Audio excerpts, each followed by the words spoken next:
TVP, I think the only TVP available in this bracket. And we're starting in game number 2 of Honmono versus Gerald, where Honmono is currently up 1-0. I am desperate to figure out how that happened.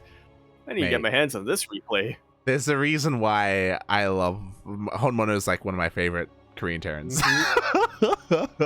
He's Protoss. Exactly. He's crazy, puppy. He's crazy. There isn't anyone else quite like him, and I can't imagine this player here has faced anyone quite like him either. I mean, he is from Poland, so... True. No, yeah, you're not wrong. You're not wrong. Yeah, but I guess Ziggy's not in Poland anymore. Regardless, we are now on Cosmic Sapphire, where we jump into this best-of-3 quarterfinal match mid-series. We're in the bottom right-hand corner map, starting all the way in the bottom right-hand corner. We have a blue Protoss player currently down one map in this series. Kind of surprisingly, representing Storm Gaming PSG, he is Gerald. And spawning in the top left-hand corner of Cosmic Sapphire, we have the South Korean Terran player himself representing Prep Esports. Currently up 1-0 in this best-of-3 series. It is Honmono, the runner-up of last week. Oh yeah. Getting there in typical Honmono style, I should say. Very cheesy, very... He's almost like the Mio Micah of Korean Terran players. I was gonna say of Terran players, but again, Ziggy still exists. So. Yeah, there's Ziggy, there's Quanta as well, who's his own breed of Terran. There's a handful of Skylar in North America. Let's not forget about forget about the highest Terran in NA. The highest Terran that exists. True.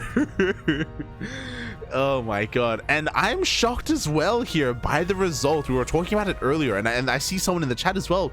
Like, Demi has a higher seed than Gerald? Question mark. Like, yeah, Gerald, he's just always been the bridesmaid and never the bride in our tournament series. And this guy just wants to get married, and Honmono says no. He's You're not good enough for my daughter. Oh my god, he's just looking to deny the happy ending.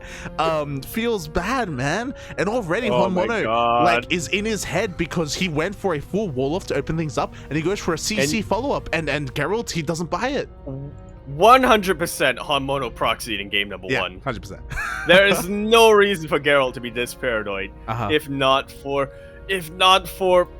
there being a president to be this paranoid. Yeah, exactly. Love the mind games. The other thing to confirm that, by the way, is that after the game, Honmono was like, "All right, yo, I'm ready for you to jump in," and Geralt was looking at the replay. He was, what happened? What happened here? Ay. Oh god. So yeah, for the time being, Geralt is still in the dark. He still doesn't quite know what is going on. He sees a reactor on this Rax. There we go. We do have the rest of the Marines revealing themselves, but again, the CC is still being still kind of in the dark here for Geralt, and we have a 2-on-1. Oh my god. Okay. In TVP, you see this every now and then. I think it used to be a lot more. It used to be a lot more common back in around 2018-ish. Fell off a little bit, but I'm glad that we're seeing it back in this particular matchup.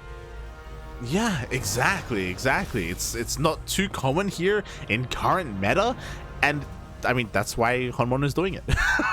Because he's all about just catching you unawares and catching you off guard. Geralt is opening up pretty standard. He's went for a Stargate opener into an Oracle. With this Oracle, he should get across the map, and he should be able to scout everything. Is it going to be too late at that point, though? Is what I have to wonder.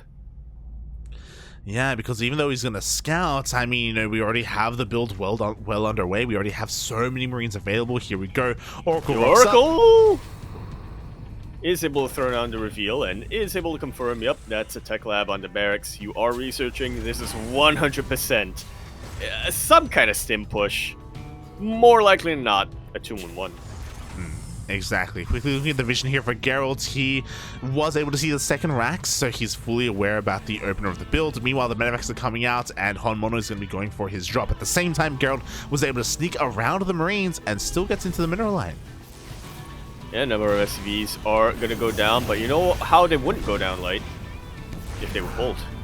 It's actually zero reaction from Honmono. He just does not care at all. Yeah, he's still committed with the drop. He doesn't want to turn around, and this will cost him a lot of workers. This may basically force him all in. Look at the worker disparity right now between our two players. But when it comes to the units, what do we have to defend? We have 5 Stalkers here at the natural base, not quite in the main, as the drop does slip on in. I tell you what, Stalkers are really good against vanilla Marines, not so much against stimmed Marines, as Honmono now demonstrates. And these are Stalkers without Blink as well, I've just realized. Mate, they don't have Blink, and Warp Gate isn't done. What you see is what you get. The production is depowered. We have 2 gateways here, but nothing's being produced. No. Battery Overcharge will be doing so much to keep these Stalkers alive. And maybe with that, you know, Honmono got a little bit distracted. Maybe that's enough for Gerald to bounce himself back. A couple of probes are going to go down, but it is nothing compared to the worker despair, compared to the workers. The worker losses. The worker losses sustained by Honmono. Finally, I got that out. Yeah, I'll be honest, mate, and here we go. Here comes the rest of the push. The boys are being pulled as well. If it wasn't for that overcharge, it's possible that Honmono may have won the game then and there. Like, again, the production is just not really here for Gerald. He's trying desperately to try and get another Stalker up and running. Shield Batteries are going to keep these gateways up as well. He's immediately replaces that pylon, so Warp Gate will finish. Yeah, and things aren't looking too bad right now for Gerald, but if we just take a glance at the army supply, the fact that now we have tanks going on, Honmono is well aware that there's no blink on any of these Stalkers. Tanks are going to do so well against this Protoss army, Light. Yeah, oh my god, Gerald actually canceled blink and starts charge. He recognizes how desperately he needs an army, but that means, again, he's not going to have any upgrades for his gateway units. Yeah, trying to get charge is a good idea, but this is too little too late. Now, the boys have been pulled from Gerald, but this is one of the few cases, like, where I think the boys aren't going to be doing too much. I mean, Protoss pulled the boys, and Terran pulled the boys. Terran's going to win, and Honmono is going to win that series 2-0 in typical Honmono fashion. That was...